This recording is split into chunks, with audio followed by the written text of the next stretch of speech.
Děláš? Co to znamená REC? Že už natáčíš. Aha. Hej, ne. Já se to bojím.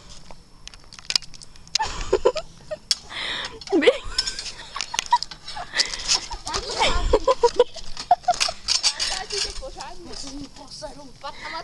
Hej, Šáry. Ty kočárek. Šáry, otoč to na druhou stranu. Jak?